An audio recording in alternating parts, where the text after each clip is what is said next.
Welcome. No, Paul, you don't say that. You pretend that it was very deliberate and effort. We're going to get started. If you guys are going to get started. Okay, ready. I feel a little awkward, like I should be talking both ways. So if this is okay with you guys, I'm going to halfway turn this way. So my name is Vince Harper, and I'm with Community Action Partnership of Sonoma County. And I'm here on behalf of the Southwest Santa Health Action Chapter that we but we've been in discussion since August this year about forming a chapter to take a look at this area of our city.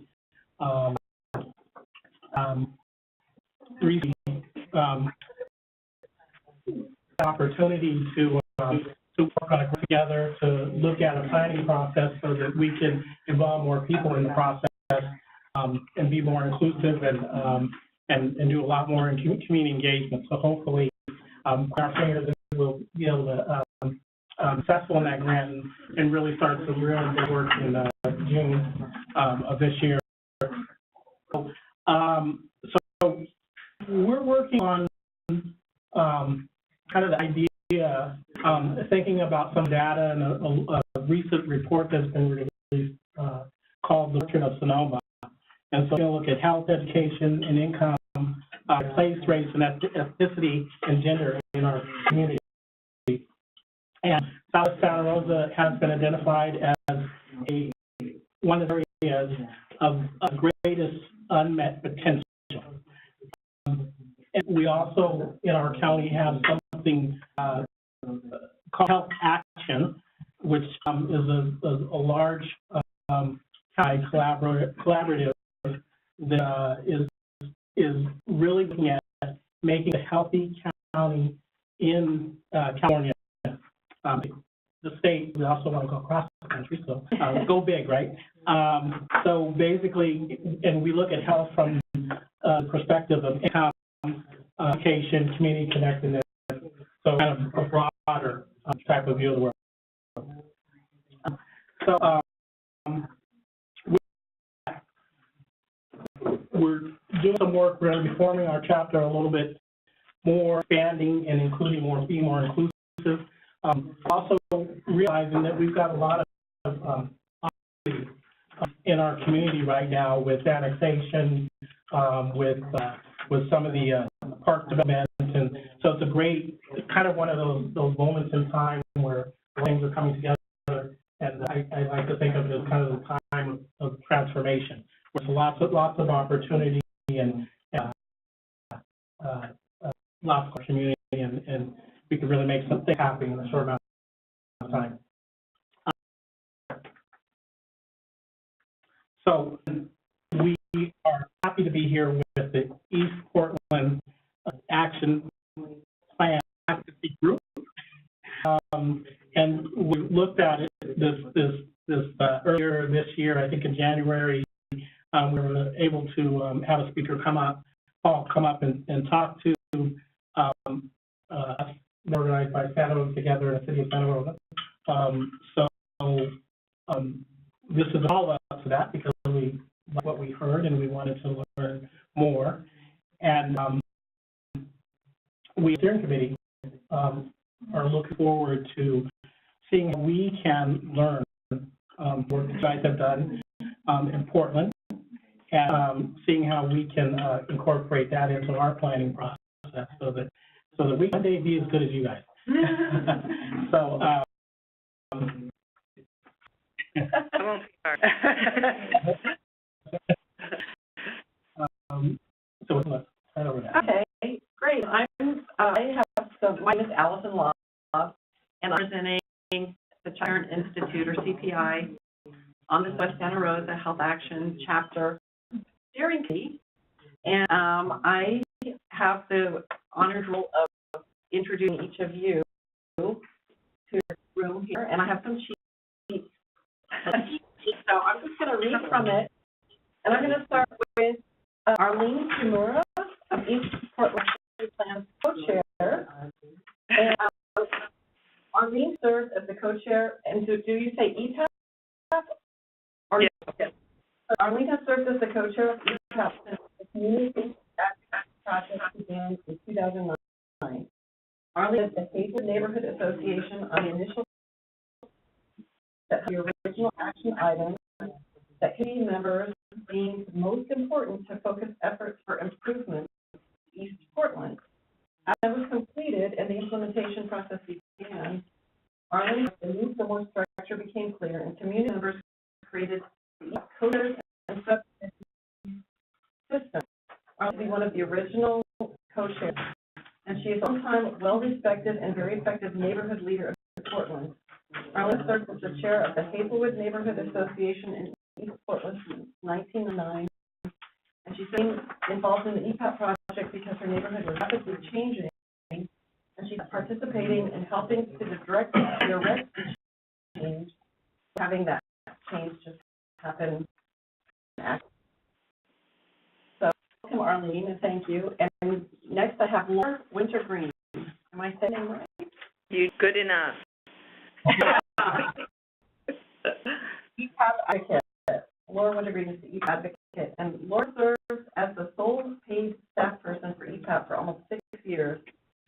In her role as EPAP advocate, Laura contributes to EPAP as an organizer and strategist, and the group and meeting processes adopted by EPAP members are followed, and the EPAP civic engagement and general grant programs and EPAP municipal partnership programs. Emphasizes that she does not direct the content of what EPAP works on. That is the role of EPAP members. Laura is paid to work as a community organizer nationally in various capacities for 40 years. She was drawn to EPAP because she respected the plan's multi-directional approach, which values improved stability and displacement prevention. Her position description prioritization involves underserved and vulnerable populations. The opportunity to build capacity and support improvement in Portland, which is a resourced area in Portland, as an opportunity to earn a government wage and benefit package while doing community-directed organizing. Thank you so much, Laura. Glad. Sure. Good morning. Okay. And good evening and hello again. And I'm going to go ahead and introduce. My name is Rafael Rivero. I'm a community outreach specialist for the city of Santa Rosa, and I lead efforts for the neighborhood revitalization program, which is a program of the city that has been in existence for over 17 years. So, and work in 7 so-called challenged neighborhoods. To go ahead now and introduce Chris Carzello. Yes, Chris. And for everyone, so Chris Carzello, co-chair, EPAP Technical Advisory Group, TAG. The EPAP TAG being staff from the city, county, state, and other jurisdictions that are responsible for implementing different EPAP action items. The EPAP members work collaboratively to implement action items and coordinate website reports of agency progress on specific action items. Chris works for the city of Portland Bureau of Planning and Sustainability and is this liaison planner assigned to East Portland. I was going to say Palo Alto. The district liaison, Chris gathers and shares information with community members related to land use and infrastructure planning and serves as a technical advisor resource for neighbors, community organizations, businesses, and institutions. Chris has been working with EPAP since 2010. She sees her work with EPAP as an opportunity to apply her experience with long-range plan and development review to a role that also emphasizes relationship and capacity building among community members. And then is Paul joining us? Yeah, Paul. Oh, okay. Well, not in the picture yet. Yeah. Well, I'm just panelists. I'm sitting over to the side so you can focus on these guys. So I'm taking notes and making sure technology works. Okay, great. Yeah, all right. So this is Paul, everyone. I'm very excited to see him again because he was here a couple of months ago and share a lot of interesting details about their successes and challenges. So, listener, the neighborhood program coordinator for the city of Portland, yay! Master's degree in public administration and a doctorate in urban studies from Portland State University. Paul's dissertation reviewed the 40-year evolution of Portland's community neighborhood involvement system and identify structures, elements, policies, and practices needed to encourage and support greater local democracy and help or hinder the evolution of citywide community involvement systems and strategies to add and sustain system excellence. I'd like to quickly go around the room and actually introduce ourselves. Now it's our turn. Oh, good, great. So please share your name, the name of the organization that you're representing this evening, or particularly with it, and go ahead and start with Ms. Beth Daco. I'm Daco. Hello. Department of Health Services, and we're happy to host you all this evening. I'm with Santa Rosa Together, and co-chair of the Annexation Committee, Santa Rosa Together. ONI, Sonoma County Community Development Commission. I'm also with Santa Rosa Together and recently appointed to the steering committee of the Roseland Action Project. Hi, my name is Alice, and I work for Community Action. Excuse, we're not hearing your names clearly. Could you speak louder? Martinez, and I'm Community Action. I'm a council member for the city of Santa Rosa, and I'm on the Roseland Annexation Subcommittee. I'm Lopez, and I work with St. Joseph Health System.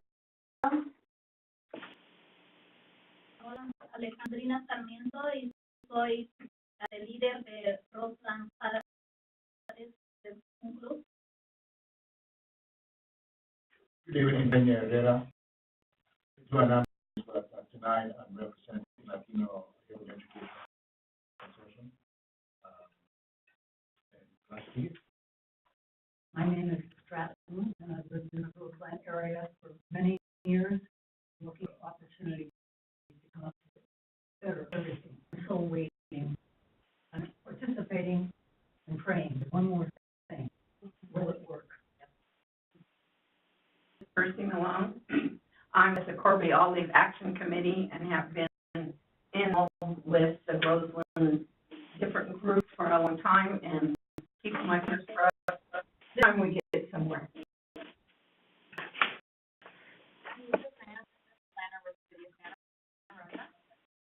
Yeah, I'm on Santa Rosa Together with the EPAP. Very much, and we're very delighted to have you here this evening. So moving along with our agenda, I'm going to ask the panelists to share some of your include a short history of some of the major accomplishments. And go ahead and Just a chance also to give a little overview of how it evolved. Sure. Okay. So should we start with the first question that we have on the paper?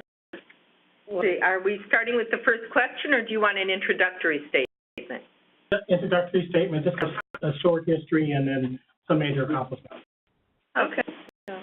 Since you've been with us the longest, what would you say major accomplishments are? That we are for a long time. The Portland that I live in, like your newly area, never was part of Portland proper.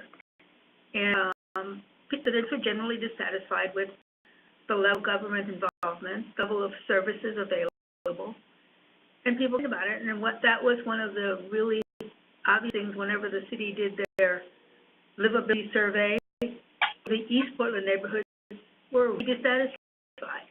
So to put it in perspective, after the Planning Bureau did a number of studies, they heard the same thing. We don't like what's happening. You guys never pay any attention to us.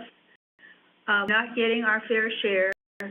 We have all kinds of other issues that you're not addressing that are already deficiencies that you're never going to get us to catch up. So, okay, we'll come together and figure out what it is that you guys really want to work on. And there was a group that came together to say that the group was a subgroup. Planning Bureau, Barry Manning headed that in with a couple of consultants, put a committee together. They needed committee, and had to apply. People applied and not everybody was chosen. It was a fairly small group. Things that we talked about was we have to work together because otherwise we get nowhere. We have nothing to gain, but well, just because you want sidewalks on your street, I'd rather have crossings so kids can get to school safely. There's nothing wrong with both of those requests being moved forward. So we went through an 18-month process. We came up with the 268 action items. And I'll tell you, the action items are basically whoever was at that time, those were their items. It is not a complete list, and a lot of things that were left out. And we know that that is an issue. After we did all that, I said, well, look, this is a fairly decent group that's gotten together, that's met regularly. We work in small groups about specific things. We actually have a decent relationship that we feel could continue. So we just implement the action plan. And the mayor and I think basically with the city money said, you know, here's $500,000, something. So we're in the process of what we do to apply those funds. And was hired to help us do the implementation. But the committee itself separately and formed as a group and said, you know, it's good to have this really hierarchical structure of committees. That's kind of not how we work here. We want to work so that everybody feels they pick on the things that they want to work on. There's a place for all of them. And maybe the guy that wanted to enclose his apartment building with a bubble dome so he could ride his bike during the winter time without being rained on. But most of the items are reasonable items that people want to work on. But its interests are not necessarily your interests, but that doesn't mean that they're the wrong interests. So the group formed through a whole process of doing the structures of how we run the structure document. And one of the things we did go with was a co-chair system because we felt that one person trying to do all of these things and keeping track of all the items we're working on is too much. And you want to have different points of view and not people just feel like it's, you know, a rubber stamp. So we do the co-chair. We will have open meetings. We have, and not anybody can attend. Anybody can bring up an item if it's part action plan. If you want to move it forward, you plan to move it forward, and the general committee will discuss it. Most of the work is done in subcommittees. Lord, to keep track of all the subcommittees, and that's like herding cats. We have 12 committees now who work on different pieces of the action plan, involved into having strategic priorities because not everything was covered in the action plan. So there's kind of a way of getting the city to focus, the county, the state, our metro government, to focus on areas rather than just one thing. And that's actually how we became an actual committee, an East Portland Action Plan, and we funded kind of seat of the pants every year the last 5 or 6 years. And our was to have at least ongoing funding as part of the city budget. We have been promised that that's in the works, but until we see something on paper, yes, promise, and we may not get it. So we all do this thing where we do the budget hearings and everybody wears a sign that says, fully fund EPAP. Nobody says much, but you sign and it's the blue sign that says fully funded EPAP, and, you know, when the whole group of people sitting there all with the blue signs on, it's like, okay, I guess they're interested. So anyway, that's how EPAP started and evolved, and the general meetings of our charge, we work on stuff, and Laura might take it away and talk about when she was first hired. Could I intervene real quickly? Yes. I just want to point out, from the planner's point of view, the document that you hopefully have checked out, this is something that could sit on a shelf theoretically and not go anywhere. But the committee that put it together had the forethought to have an action item in here that says, hire an advocate to see this plan through. And so if the city really wanted to commit to following up on a plan they funded the development of, then should fund the advocate. And so that's what they did. They provided money the first year. It's actually been 6 years, and we're going on the 7th year now of funding for the program. So that we have another one of these for a different part of Portland that doesn't have an advocate. And the project does sit on the shelf. It's not going anywhere. So I think the brilliant piece of this one was hiring an advocate to see it through.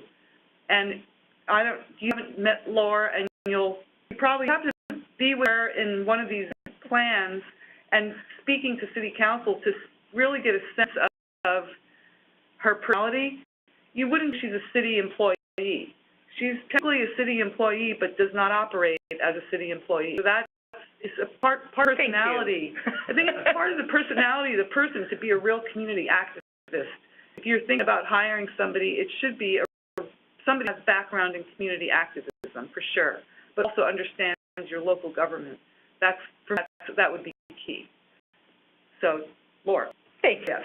And Chris, when I was introduced once from someone from the mayor's office as, this is Laura Wintergreen. She works for the city, but she thinks she works for the community. She does work for the community. And I was very proud of that. Yes. Talking with Arlene, it's been interesting with the East Portland Action Plan. They're given the $500,000 as a way to kick off the plan, and they made the determination to fund some within the plan, a safe routes to school, safe crossing, a study on what is a main thoroughfare in East Portland, north-south thoroughfare, of which there are very few, because as a rural area that then was structured as suburban, having through streets wasn't part of the grid. Right. So there are very few north-south through streets. So 122nd, they decided they wanted to do a study because they were looking at improving the commercial areas, and did they want to do rezoning there. Chris was one of the staff that assisted in that study. They also funded Gateway Green, which is an area that is where there is intersection of highways, two highways. There was a fair amount of state land that made in those highways unutilized, and the community said, this is a gateway from our unincorporated area to the remainder of the city. We want to make this an area that will draw people our way. So a project that they've been working on, and community members taking great leadership in that. They also funded some what they call storefront improvements, and they funded my position. And as one EPAP member said, I'm supportive of that vision, but I'm going to call you every week to tell you how I'm glad we have an advocate. So that's been very successful, I think, in terms of having someone that can be that touchstone. Though I say, I only work as hard as I do because the community members work as hard as they do. The committee went from, I believe, a 20-member committee that was appointed to now average about 65 people. And it is who go into our monthly meetings, plus several people, so hundreds of people in our work groups who don't come to the general monthly meeting. The general monthly meeting, you asked what our successes are. Our successes are that people work so hard to move forward action items. One of our previous co-chairs said, we dedicated ourselves to see that it wasn't a plan that collected dust on the shelf. And they allowed that to happen. So they approach that in many ways. We have the committees, but we also have 25 people currently who are representatives. And what's exciting about the EPAP is they authorize people to be empowered in those positions. So representatives can be on our Planning and Sustainability Commission, which is second to the City Basic Council. And we advocated to get one of our members positioned on that committee. When we position people on our pedestrian advisory committee, we have transportation advisory committees, we have Scouter Mountain Trail Committee. When someone is positioned there, they get nominated, they explain what skills they have to take on that position, and they're told they have the authority to go forth and make decisions and speak up for the whole group, as long as they speak in relationship to the action plan. So give an example of if you go to a meeting and tell everybody they should wear green on Thursdays, you ask you to go back and explain that that was your personal decision. That wasn't an action plan item. But so they're required to report back at these monthly meetings to talk about what they're doing, how they're doing it, and how it correlates to the action plan. So our committees report back and our representatives report back to the full group so everybody knows what each other are doing. In terms of successes, I think it's extraordinary that as a group, in a one-year period, they came out with 29 statements of advocacy that they sensed upon to basically give a stance to provide leadership and guidance, is their charter, to municipal governments and other organizations as to what is in the action plan and in the best interest of East Portland. And having those 25 people positioned on committees with regional government, with the Multnomah County, and with the city, and with some general community organizations, we have influence at all those levels, and we have eyes on what's happening so that we know when things are happening that we might want to have a say and that are related to the action plan. And that those people can go to those meetings and speak with authority and not say, oh, you're going to make a decision today, well, I can't, I have to go back and ask my board, and I have to get approval, and I have to go through this long process, and the decisions in life has moved on. But they can be there as part of the decision-making at the table with full authority, have really moved a lot forward for our group very quickly and very effectively, and many coming back and saying they do want statements of endorsement. And we do, as I said, we're able to produce 29 of those in 1 year. So those two are successes. And I have one more to add, which is a big, there's many, but the one that's big for me is East Portland Action Plan asks that the city geographically map where it spends money. The thing to remember in Portland with our form of government, we don't have district representation. The members of our city council are elected from the city pool. So there's no member on city council that represents East Portland. Nobody lives in East Portland.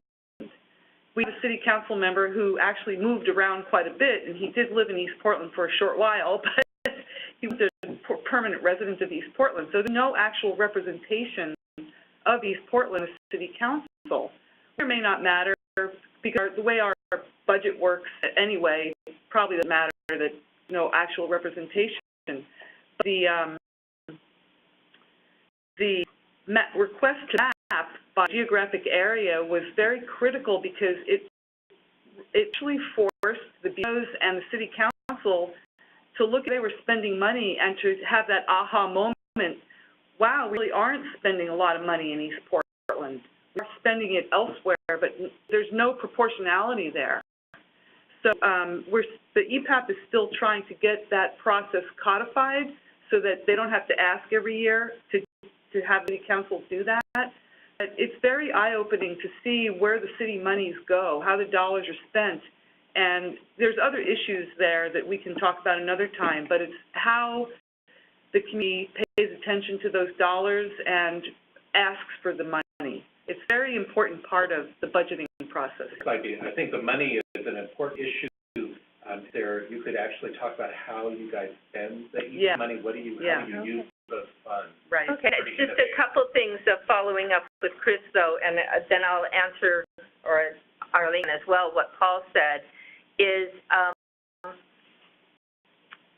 that mapping is essential, but again, it's Eastport Action Plan members that look at the website that gives all these charts about geographic mapping, and then they create charts and graphs saying this is where East Portland over the last 5 years has gotten money, and this is where parks and recreation has increased.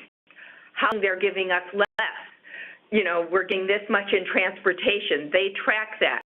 Since the East Portland Action Plan, the transportation dollars have gone up tremendously with great advocates that we have in that who are now on the transportation committee, and they're on county transportation committees, and they actively advocate, and we write letters, and we know when federal funds are coming out, and we say, what projects are you going to be doing in our area?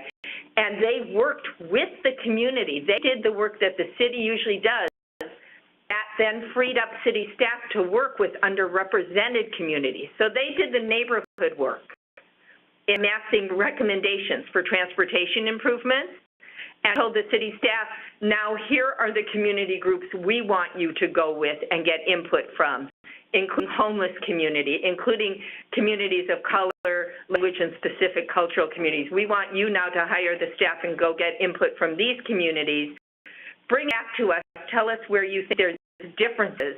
And they sent information and were willing to say, yes, that's very important. We didn't consider disability issues on 136. Yes, we do want you to prioritize that funding. And over a 5-year period, they got $45 million worth of transportation funding in an area that was not getting anything like that. So that's success that we've had. Now, Paul said, how do we spend our money? The staff person for the project, we have $269,792 for 4 years is what we had that was funded for this program. I received, I think, about $119,000 towards my position with all benefits considered, and our members know these numbers. And the other money went to an equal distribution of funding towards about $50,000 for our civic engagement, language, and cultural specific grant program. That meant that you had to have expertise and be targeting specific communities, not multicultural communities, but specific communities. Then the general grants program, and all grants program requires that the projects be within our boundaries and be serving predominantly residents of our area. Language specific said, and you have to serve the community you're targeting in their first language. So the program then and you have to be addressing an action plan item. So the general grants program said anybody addressing an action plan item can apply for this grant. And the community group, we have a grants review committee that identified the criteria for that general grant.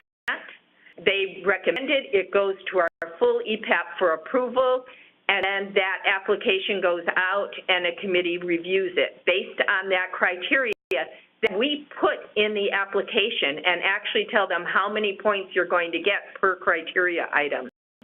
And always in all our grants, inclusive of awareness of how are you going to serve vulnerable, underserved, under-resourced people of color communities is always in there at least once in every criteria. Additionally, the civic engagement grants are actually, that grant application and criteria is defined by our civic engagement subcommittee, which is language and cultural specific group of people that come together. The grants review committee reviews the application. Thirdly, we have a program that for us is a way to build capacity for our community members. It's our municipal partnership project. Aim is great at talking about that. Partnerships are a way of community members So a specific thing that's part of the action plan that we want a city bureau or county department to address. I'm specifically involved in something Parks Bureau called Mobile Playground. Have mostly developed parks when they have parks at all. The city of Portland, in Inner Portland, had a program for mobile playgrounds where they bought playground equipment, they brought two people in a van for 3 hours a day during the summertime. And they've been for 105 years, and we only learned about it 4 years ago and said, excuse me, how do we get that program out to our people who most have parks? A lot of have children who live in apartment buildings surrounded by other apartment buildings. And work with the Parks Bureau, and well, we don't have staff to do that. He said, but those are seasonal hire. You hire them specifically for that. So if we raise the money, can you do that? We found a couple of sources, one of which was the East Portland Action Plan, where we asked for a municipal partnership funding. The Parks Bureau, and as the community picked the sites and said, you can service this many sites.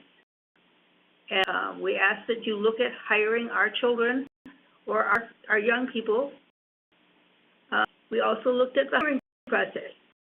When you had a seasonal hire that had and getting 5 pages of closely typed information on how much creation experience have you had? What is your experience in education? And you're going, these are seasonal hires. It's a 2 application now that's value-driven, do work well with people, have experience, deal with people of other culture. Do you have experience with children? Do you have special knowledge of crafts? Do you speak another language? Those are the kind of what we consider value questions that are more important. How many years of volleyball experience do you have with running a volleyball camp? Because we don't need that for a playground. We also have sites that are in apartment buildings as opposed to traditional parks.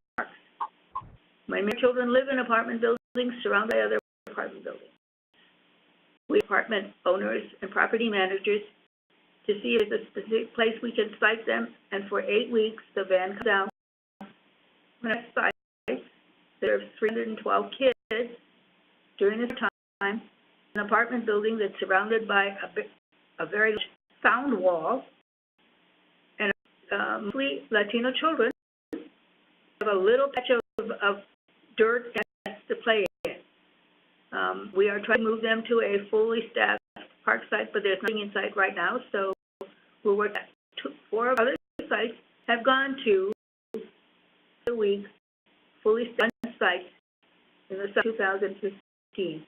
And last year we had 2,800 kids plus that we served. For the first year we did it, there was 1,503 kids. And so municipal partnership part is that to get those funds, which is generally equal to both of our grants programs, so it's about $50,000 each. This year, because we got money from the county as well, it went up to $70,000 each. The difference between the grants program is the grants are open to anybody and everybody applying. The municipal partnership projects have to be recommended from an East Portland Action Plan member and have to approach it as an application in partnership with the municipality, including school districts, et cetera. And they have to be able to have influence beyond a dollar amount. So it positions our members to build that capacity to work with municipalities, not as people asking for something from them, but as people going to them and saying, we'll give you this money if you do it our way. And so it puts them in a different power position with people in municipalities, and it allows them to define things like saying that they wanted a pre-letter sent home to parents of the students who could apply for this job in languages, and that we paid for the interpretation in those 9 languages. That sent home to parents to explain this is an entry-level job with the city of Portland. Once you have your foot into the city of Portland, it opens many other opportunities for your family. So there were letters that did that. They also also worked the English as a second language teacher in the high schools to help students fill out the applications. As Arlene said, our Civic Engagement Subcommittee reviewed the application and said, you need to simplify this, and had support from the Mobile Playgrounds Group. It empowered our members to guide in a powerful position the municipal government, as opposed to advocating and asking for something. They were the money givers. And we've done that with several different programs. I think Arlene did a great job of expressing some of the great outcomes with the mobile playground. We just had a new one this year with the Police Bureau applied for it, and they worked with Mount Community College and three of our civic engagement members. And our civic engagement members on driver's education. They said with, for a lot of police action, they stop drivers and they don't have a license. It dents up the police, and the driver isn't going to appear in court. Wouldn't it be simpler if we gave them regular driver education? They could get a legal license, and one would go on their merry way and not waste time. Well, even if they can't get a legal license because of, unfortunately, the laws that disallow that if they're not documented, they know the rules of the road, and the police are less likely to stop them.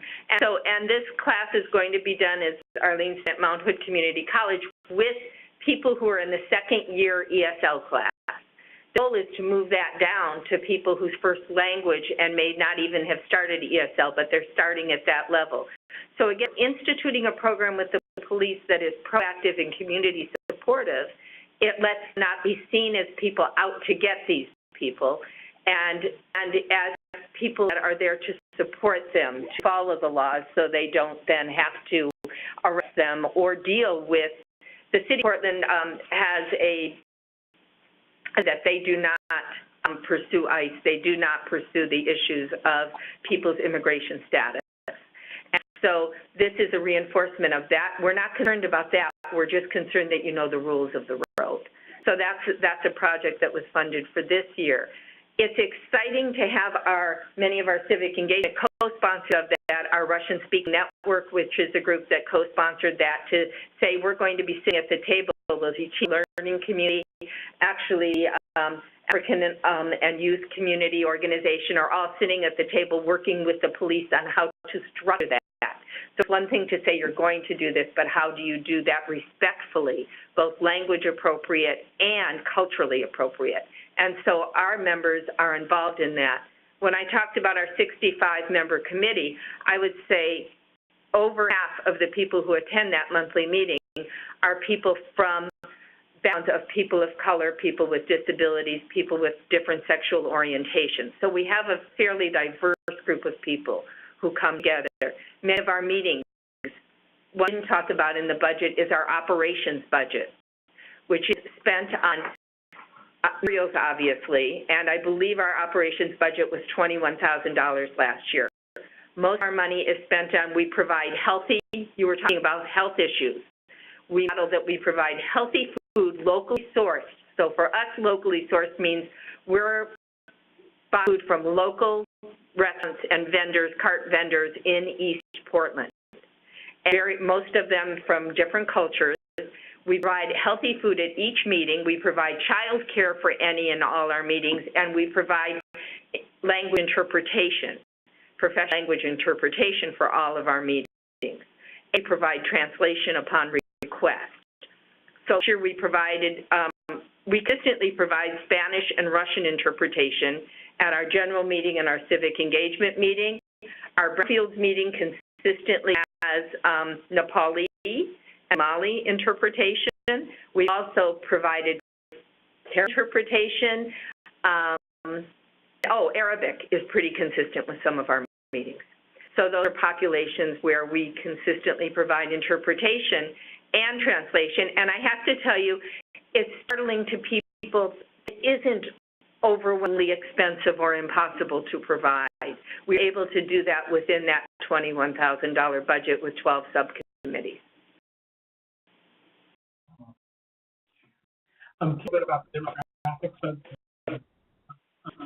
of Portland and also maybe kind of economic situation. we have 20% of the property of Portland, 25% of the population on that area. We have 40% of the students. The average economic is 72% of the students are free and reduced lunch. We have schools as high as 96% free and reduced lunch. I have 3 with 100%. Oh, Arlene, it's gone up. She has 3 with 100%. I have 3 elementary schools that have 100% free and reduced lunch. So, and then we have, in terms of, you're talking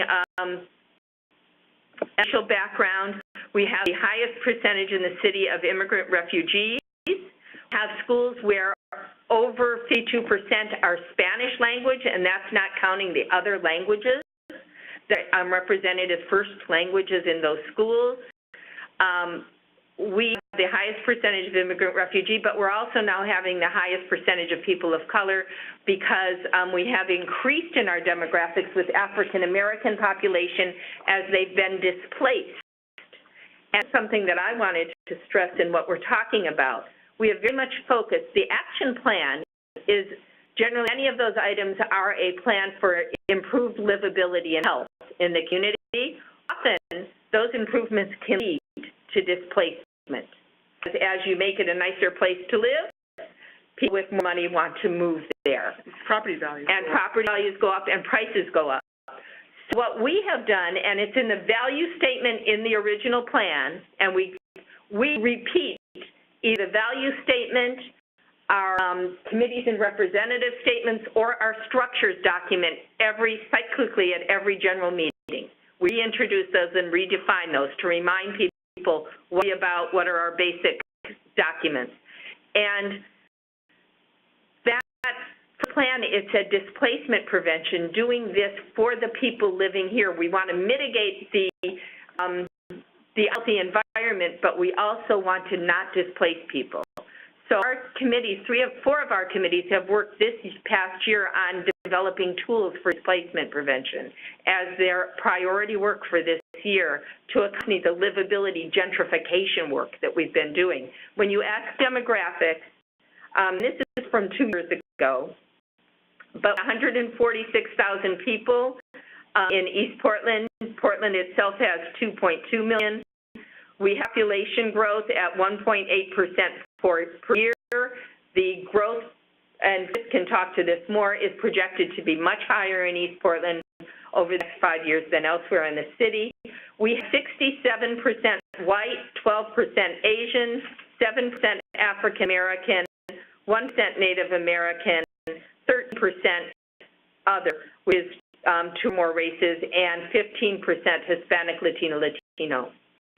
So that demographic, our age demographic was 25% were under the age of 18 and 12% over the age of 64. We have a much higher percentage of people with disabilities than the city. Our median income was $42,800, where the city's median was $56,100.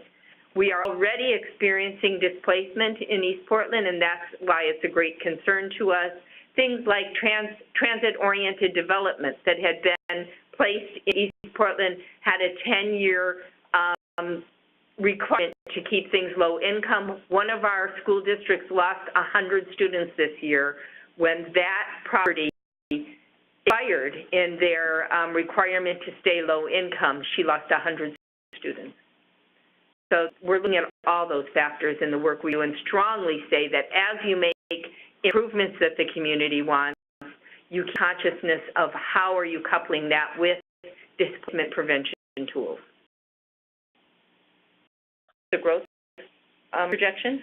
Well, if you guys have time, the city's working on its future growth plan, the comprehensive plan.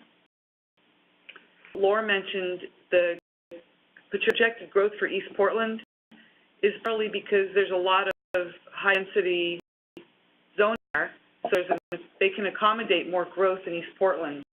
So we have a couple different scenarios. We've run models on those, and they show that Central City and East Portland are the 2 places where you can get a lot of growth because zoning will allow that. So right now we're working on tweaking those scenarios, actually down zoning in East Portland, the comp plan, the designations, and reducing the zoning to slow down a little bit. There's, as we've mentioned, there's a severe lack of infrastructure. The major school district, there's 4 different school districts in East Portland, and the rest of Portland, there's one big one. So East Portland has one large one and 3 smaller, 3 pieces, because the school district boundaries vary. They go outside the city of Portland.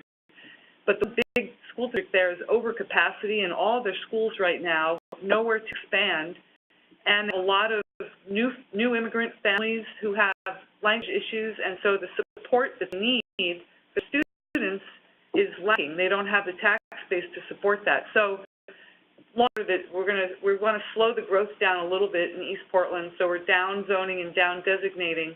But our projections, if they go as they are, without any change on our part, they could be over 100,000 more people in East Portland. So a huge number that would be allowed by the current zoning. So yeah, it's a scary thought. I have a question with you, because this is a newly incorporated area. I can speak to the history of, there was a significant portion of East Portland that did not want to be incorporated by the city. And I was one of them.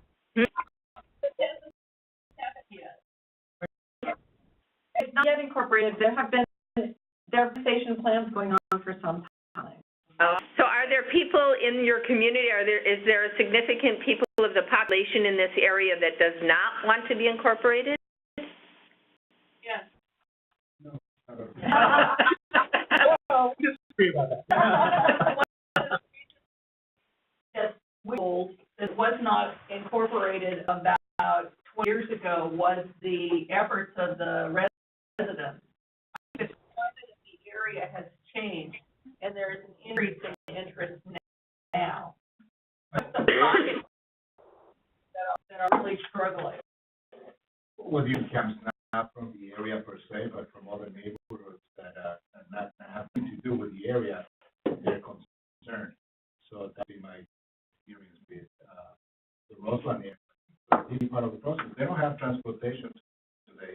They don't have a void. Their services that they need, portable. I operating in the Northland area, which is part of this process.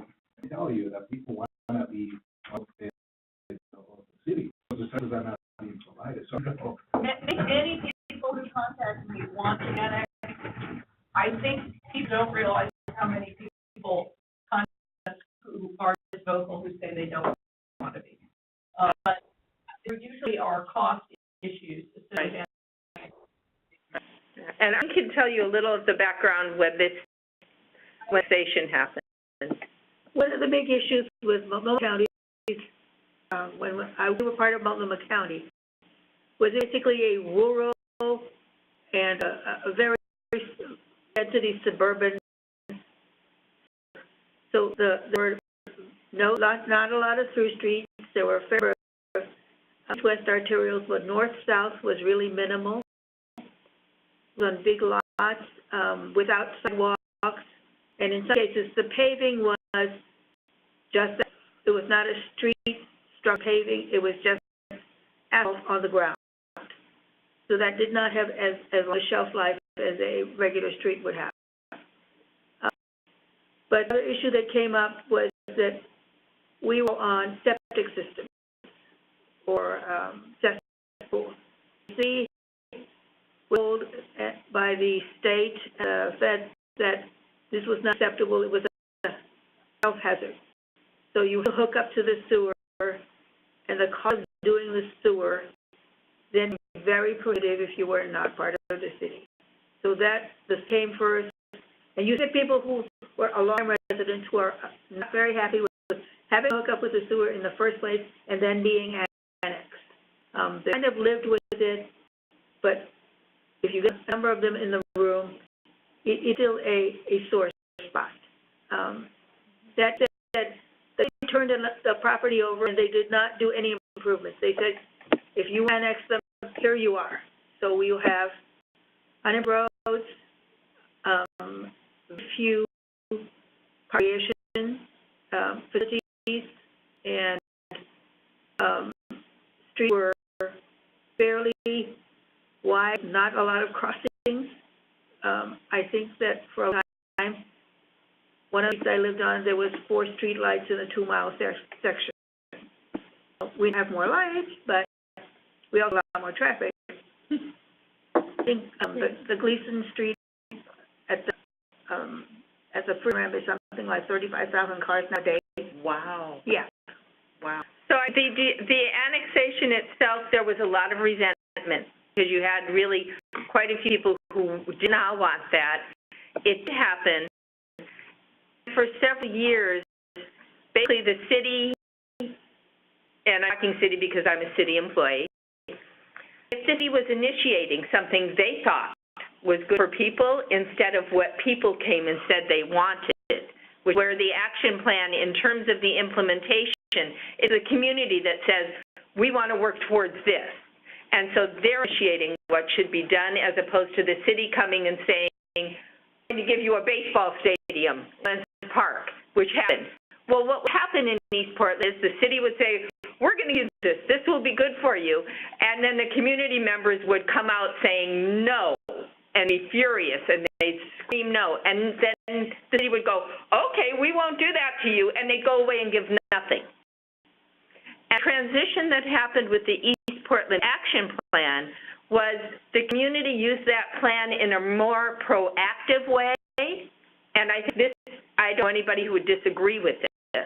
It's a significant transition because of that action plan. And we'll speak highly of the plan. It is not a plan I would have produced. I'm a much more contentious person.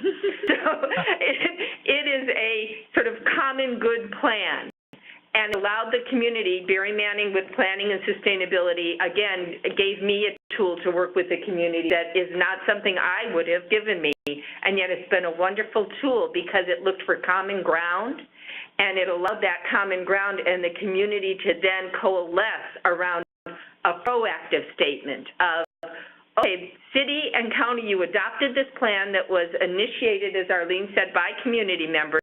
Let's make it happen. And we'll struggle with you on that, but we all agree you should be doing this. Let's do it now. And they pick those things that they move forward to proactively initiate. And what I think is more and more municipal partners have learned it's pretty good for them that way, actually. They don't have the contention of trying to sell something to a group of people who don't want to buy it. They have partners who move it forward so that when they encounter some of those people who never wanted to be incorporated, they're community members that are moving this forward. And it's not me. They did, for transportation recommendation, what they called forced ranking. So they needed to get an answer quickly, and I can describe that later. No city staff could have ever done forced ranking with the community. They would have been furious. But because it was community members doing it, saying, hey, we have this opportunity to access these millions of dollars, let's rank these things quickly and get it out, they were able to get it out. And I think the governments and the community is learning that works well when it's community-led and community-supported, and when it's community members telling other community, are you taking me down because it's not the government doing this to us, it's your other community members. How can we work together on this?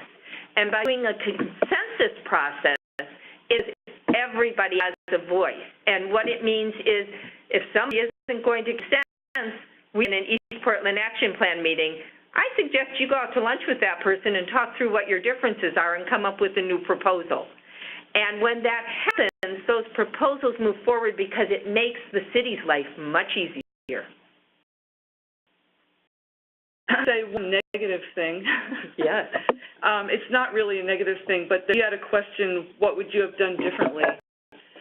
For everything that we've talked about, we're really talking about a small pittance of money that comes to the community, and they get to choose how to spend it. It's not a lot of money when you look at the whole city's budget. And so one of the things I would say is Portland needs more money, and this is not enough. They are getting some attention from the bureaus for street projects and whatnot, but they're still not getting enough, in my opinion. And the second thing is, when we formed the East Portland Action Plan, this was a first-time event. Hiring the advocate was a first-time event. And I think after the first year, Laura came up with the idea of having the Technical Advisory Committee. That was a body that naturally formed. Laura, let's get the agencies together. This document was brought together by the community and by the city, the county, the school districts. Many agencies also participated in this. But those agency representatives went off to their jobs and disappeared. So we got some bureaus to come to our Technical Advisory Committee meetings, but most of them weren't the same people that helped put together. So they were confused about what their role is with the East Portland Action Plan. And I think we're just about coming down to the point where they get it now. You know, all the bureaus and the agencies committed, if you've seen this, it identifies the bureaus or agencies who are responsible for moving an action item forward. And our city auditor a couple of years ago took this plan apart and organized it by bureau. All the action plans that are identified by one bureau are in one pile. These are not identified that way normally. They're by different topics, social, environmental, education. So the auditor has them reorganized by bureau, and she did a report to see how many action items each bureau had accomplished. But at that time, it was kind of like pulling teeth to get the bureaus to commit to the action plan. Even they had participated in developing it, they weren't ready to commit to it. So this year, the mayor's office, now new mayor in, who was the original, Paul, can you call the mayor who started funding East Portland Action Plan was Sam Adams. We now have Charlie Hales in office. He committed to funding the East Portland Action Plan because the community backs it, but I don't think he gets the concept of what is the East Portland Action Plan. And so right now, wondering how should we manage this thing? And they brilliantly thought to ask me how to manage it. And I said, if you have a city staff managing the overall function of East Portland, it has to be somebody who has some power. Say to the bureaus, you need to do this project. I don't have that power. I'm a peon, if you will. I can't call the Transportation Bureau or the Environmental Services Bureau and say, you're slacking off on getting some of these action items done. We need somebody who has more power to get other bureaus engaged. So I suggest they look at that setup and get somebody who can help bureaus forward on a lot of these action items. The East Portland folks help fund some of the smaller projects with the pot of money that they get. They put money towards crosswalks and whatnot, but that's not enough.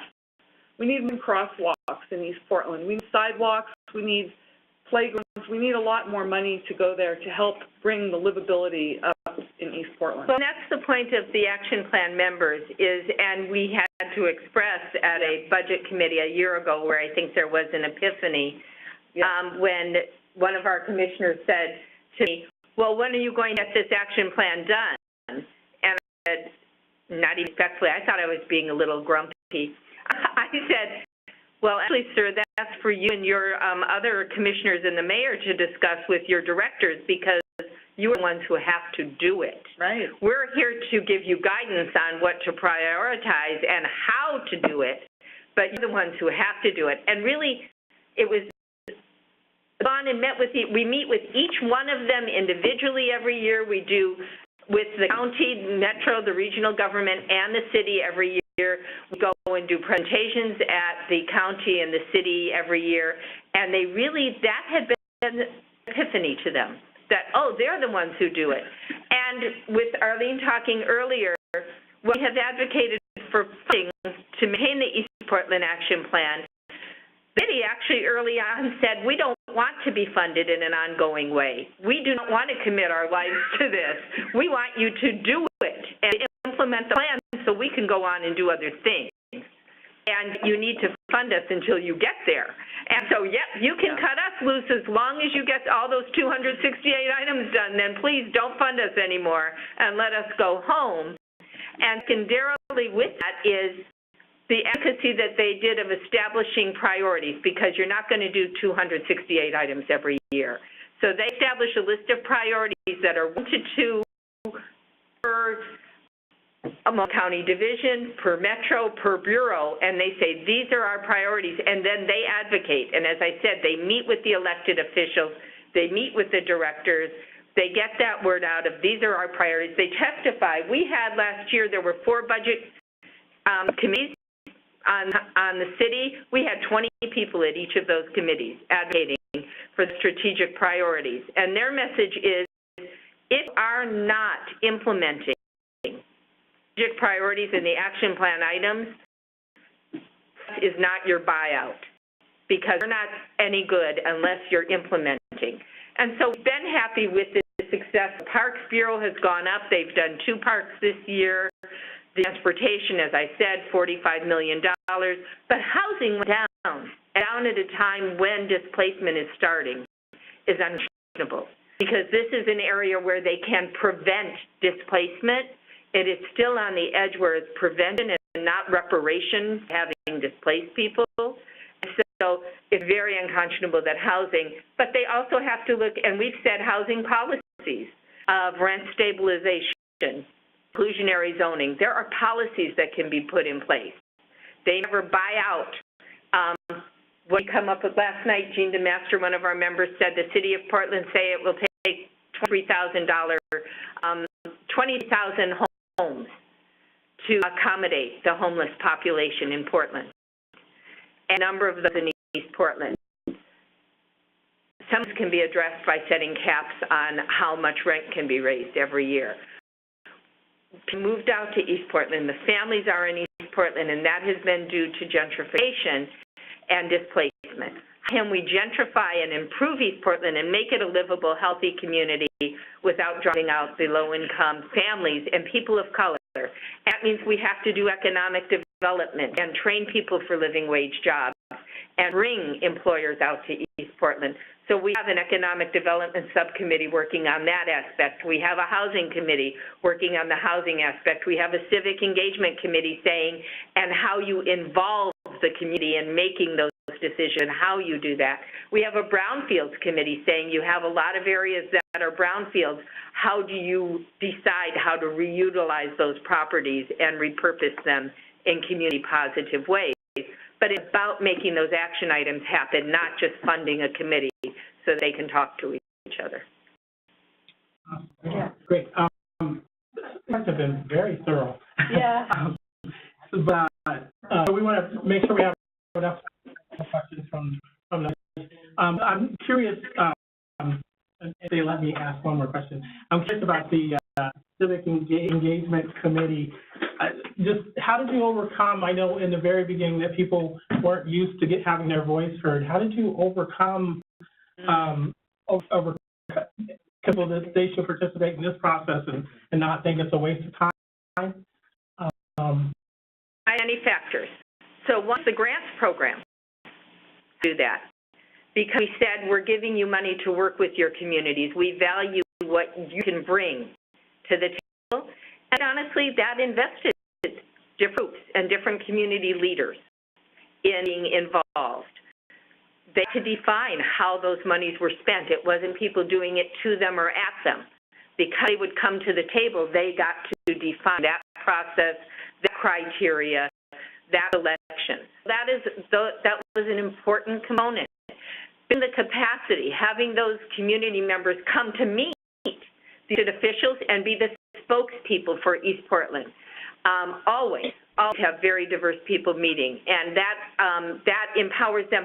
We did we asked people through the City of Portland Office of Neighborhood Involvement, where Paul is downtown. They have a program called the DCL program, Diversity Leadership, Civic Leadership, and they were already funding target communities to build capacity in their communities in leadership.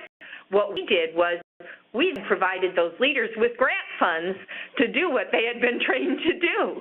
So they then got invested in the East Portland Action Plan, because that's your leadership training, and what can happen often is like, oh, we're all leaders now, isn't that great? Who's following us and how do we do this? And East Portland Action Plan was providing them for some money to actualize that. Because of the Diversity Civic Leadership Program, we had a pool of people there There was a program, it's called the New Portlander program that the city has, an immigrant refugee New Portlander program. With that program made introductions because I knew them from years before I met, and so they made introductions to some key people.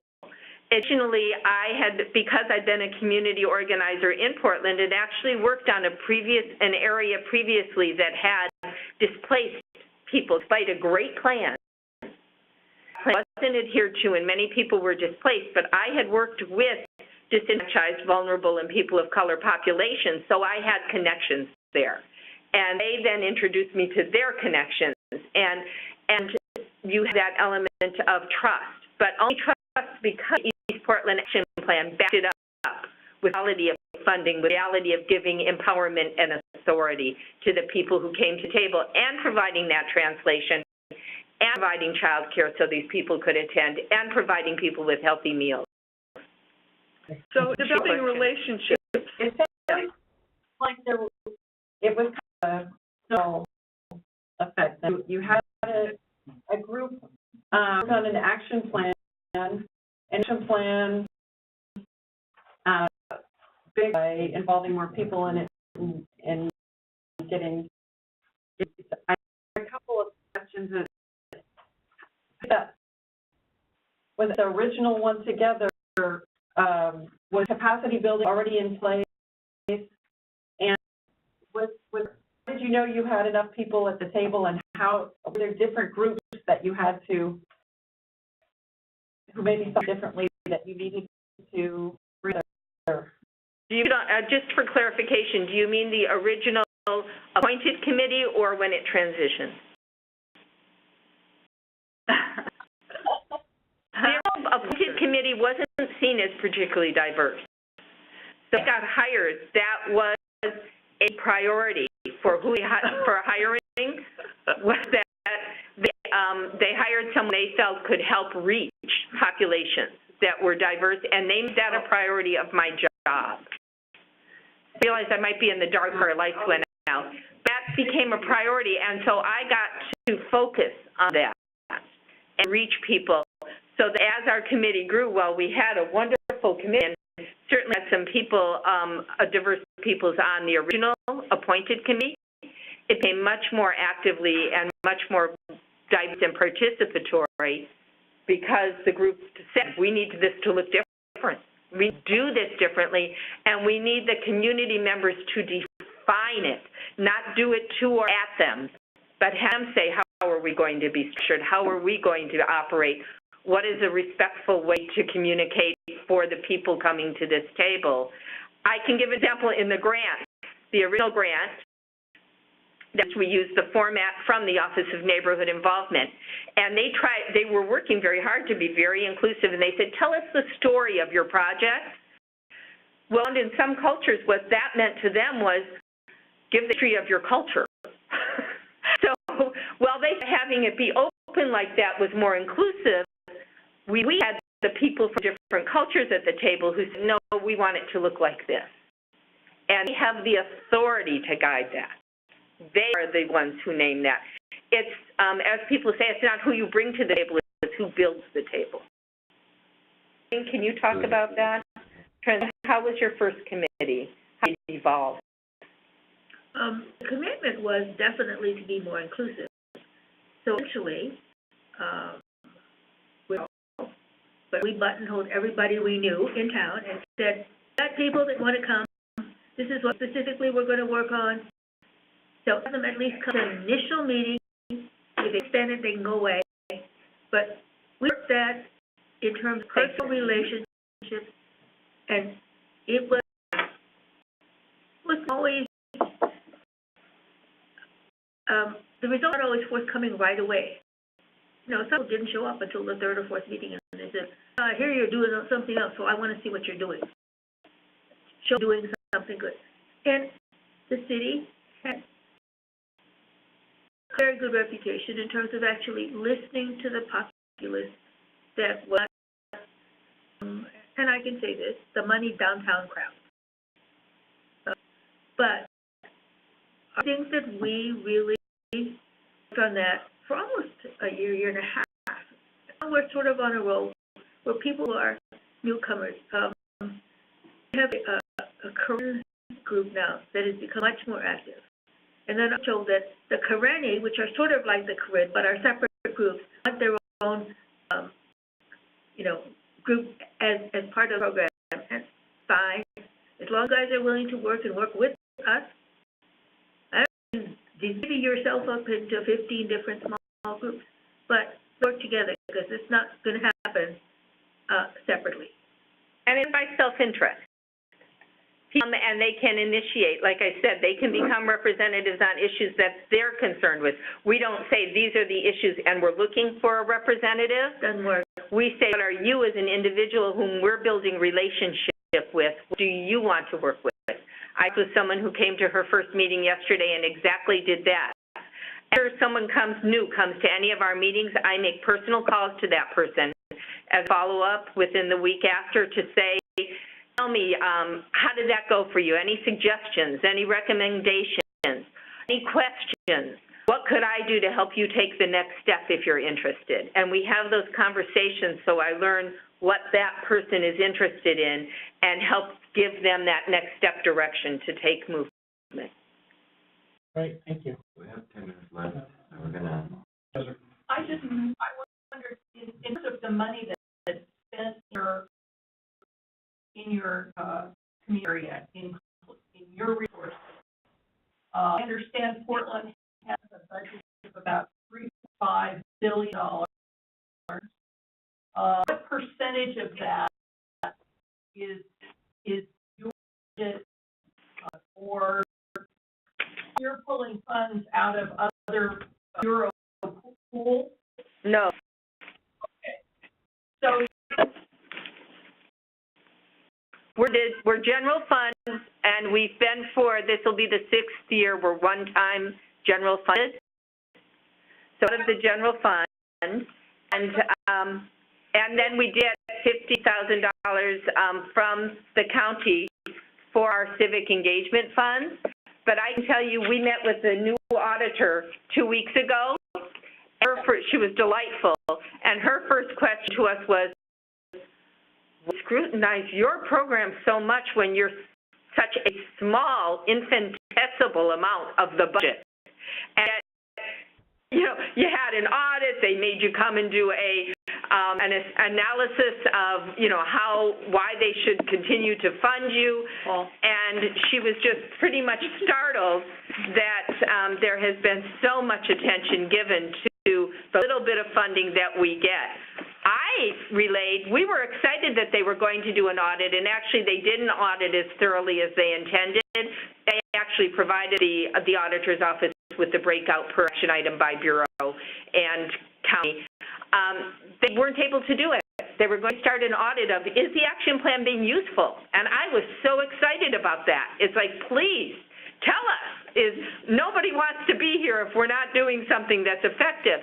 And in the end, they said the best they could do was an audit. They couldn't get from those 6 on each and every action item. They picked 1 or 2 per bureau as random. Tell if you've made success, because just couldn't audit it as deeply as it would require to truly do an audit of progress on the action plan. you're less than 1% of the total budget, I know that. Oh, yeah, by far, yeah. What we'll do is try to leverage by advocating and influencing the bureaus on how they spend their money. And that's what we said to them. Our budget is never going to buy our way towards fair share or equity. When you take equity and you're looking at the demographics, but in fair share, our budget comes nowhere near that. But our influence on how the other budgets prioritize their spending. As I said, over the past 6 years, we've had significant influence with transportation and parks. We've not had yet significant influence with housing, which we're not happy with. Fire and police have been pretty much share per user. That's not areas where we have concern about the percentage of expense. A question. Well, first of all, thank you, ladies, for taking the time to talk to us. I know being with your family, I appreciate insight. I know when I hear Dory talk about what I hear a strong community advocate. So this understand what you're saying is the fact that you work for the city, that your primary role and responsibilities and your loyalty to the city, and yet probably time you're seen as you're a city employee, and people are saying, what are you doing to get our services out from the city's standpoint? So I'm interested to know, how do you navigate through that, find that, get on. I brilliant that you have somebody from the city directly link community to get things on, because you understand government, but you understand the community. That's a real, I think, very difficult skill set to find and to have. So how do you navigate through that?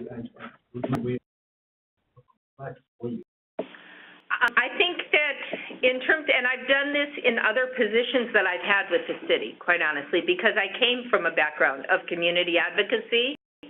For this job, I was the manager of the Safe Routes to Schools program. Before it, I did community involvement with the Office of Transportation. Always with the understanding that the city's ethics say that we work for the public. I do not see myself as working for the people who may be currently in power with the city hierarchy. I'm working for the community and the public. That's my job as a city employee. That's what the city's ethics statement says. So I've always operated with that. That sometimes put me in contention with city employees or elected. It does. I try to do things as diplomatically as I can, but sometimes I say to the community, with person, diplomacy isn't working very well, so what's our next step? So an example would be not with the city, but with the state. I think $50,000 initial funds for Powell Boulevard, which is a state highway. It's an urban highway. We used to call it urban highway, but the head of Office of Department of Transportation for Oregon State said they call them highways. I said, who dropped the baby? And they dropped the baby. He was a wonderful gentleman. I'd known him for years. I really appreciated him. He sat on the committee with EPAP. EPAP initiated $50,000 towards a safety project. The state then put in another $330,000 and to make safety improvements on this roadway that is unconscionable. It is bumper-to-bumper traffic with no sidewalks through an area that is an urban area. It's horribly unsafe. Direction, they formed a committee. Our group formed that committee, established a conceptual design plan that we consented upon, everybody supported. It was adopted by the city. The ODOT took that $500,000 to make the first step towards safety, and it'll cost $75 million to build that road. We continue to advocate for pots of money towards that, and they did put it in segments, so a few at a time. Instead of doing crossing improvements on that road, which is what the community said they wanted, the ODOT, which is the Oregon Transportation, to spend half of that money paving the road, which will make cars travel faster down the road. Get faster. The community was not happy about it. They protested it. They sent letters in protest. They handed them out at community meetings.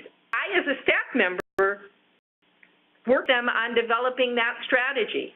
What they didn't do, and what I, as a staff member, when you talk about how do I play that line, I said to them, you could media campaign about this.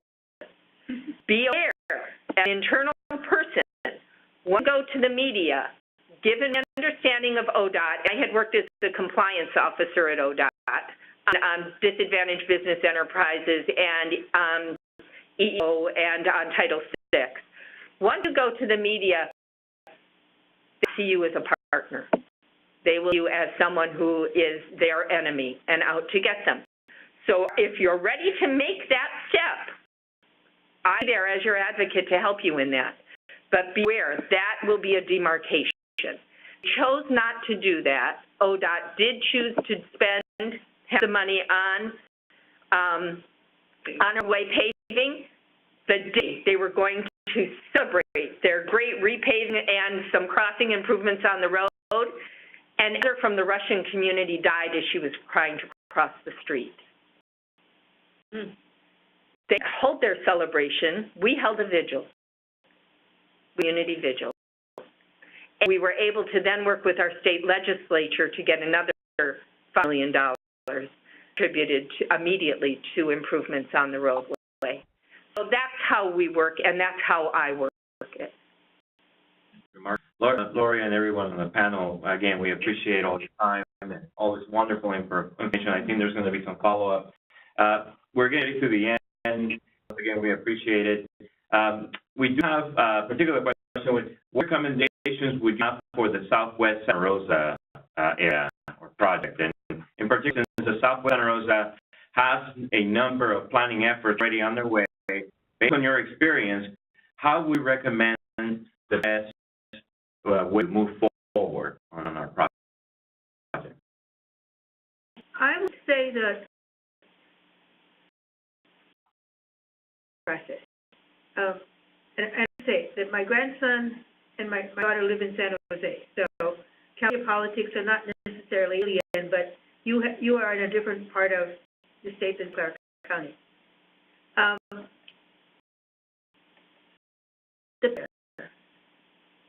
I probably best one to tell you, and you're going to get that all over the spectrum, except pick the ones that you think you can do, and tell them these are things we can do. You want me to do them, and ask to be partners, because that will be easier for you in the long run. I've been part of a lot of plans that have sat on the shelf, and it's been frustrating. I finally get to the point where I say, I'm not sitting on any of your planning paper unless it actually has to happen. If you involve early, who actually can see the fruition of not all of it, they know that realistically of their planning efforts, then they're likely to support other efforts and give positive suggestions. They're likely to be an advocate for the whole process, as opposed to the state, the county, the city never does anything for us. They always do everything to us. And most people want to be helpful. Most people want to understand how this works. It's frustrating to call up and find out that you get transferred 15 times, and you don't know why you get transferred 15 times. In life, this is like that. It's the 15th transfer that says they're going to hang up the phone and go away. Take a small section. Be realistic. You can't do it all. You can't. In success, then you replicate the success and tell people, we're going to try this. You guys want, one sidewalk, so you want a playground. We can't afford, as a budgetary item, we can't afford to get you better playground. If you want part of the city, we can come up with some matching funds, help you go out and get other funding. We have Oregon State Park that does Oregon State Parks, but also does some funding of city parks if it's a regional significance. We have a project going on Gateway Green now where we're requesting money from them. There's lots of private enterprises. I had a Kaboom playground put in. What you needed to do was get community people to help put the playground in. And I don't remember if Kaboom is Johnson & Johnson or one of those. It's a corporate kind of thing, but they come in and they help you build something. And what they did was pick a place for 3 or 4 of them. They picked a subsidized housing unit that had playground equipment for the children. So pick that you think the interest is from the residents themselves and help them implement it. And be clear, you can't implement it all, they can't implement it all. There's enough money in this world to do some of that stuff. But bring up pots of money here, there, and everywhere, and getting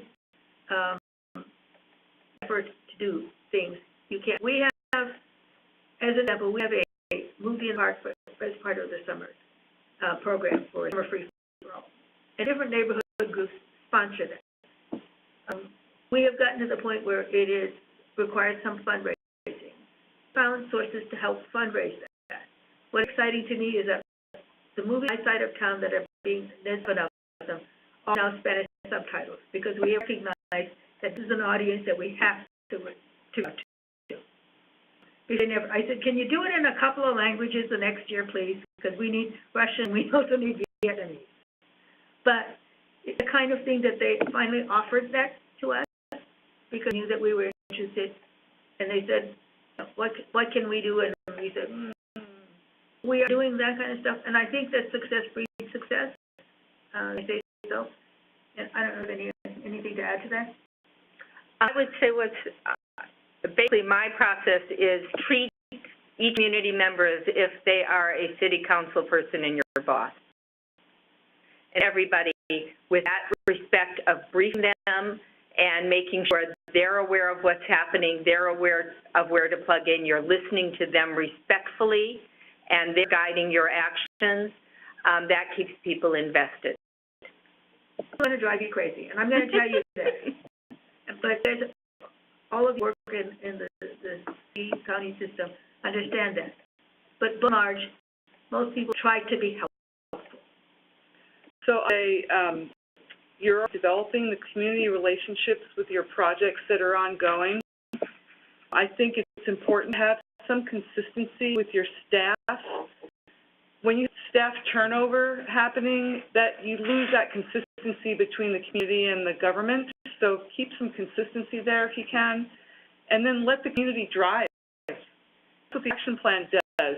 The community identified the actions, and then they're driving it right now. You really should be a partnership between the community and the agencies that make things happen, and that's what we're working towards. But for the last 6 years, the community's really been steering this thing, and that needs to continue happening with the city as a partner. I'd say if you do develop an action plan, the community do the steering on that. Let's drive. Great. Thank you. Really appreciate you guys taking the time to come and talk to us. Is there a conference coming up anytime soon? No, but I can't wait to learn from you and what you do make real. I really look forward to learning from it. Come up time. And we'll continue to talk over time, and we're a lot of learning down here, and trying to get things done and making things happen. So is it available online, or is it available? We'll send it out. Yeah.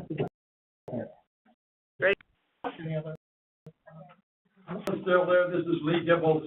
I still remember breakfast together when he was down. Yeah, you were a wonderful host. I really enjoyed staying with you and your wife. That was nice.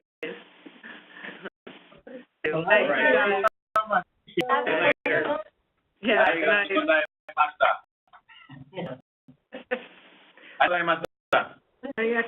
Arigato.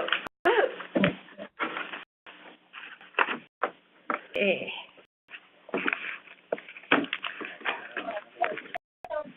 guys need to use the restroom. Yeah, just about you.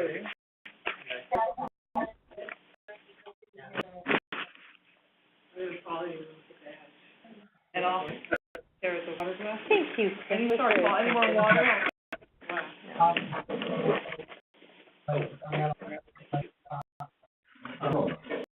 Oh, But that was great, you guys. oh, good. And it looked like it did record the whole thing.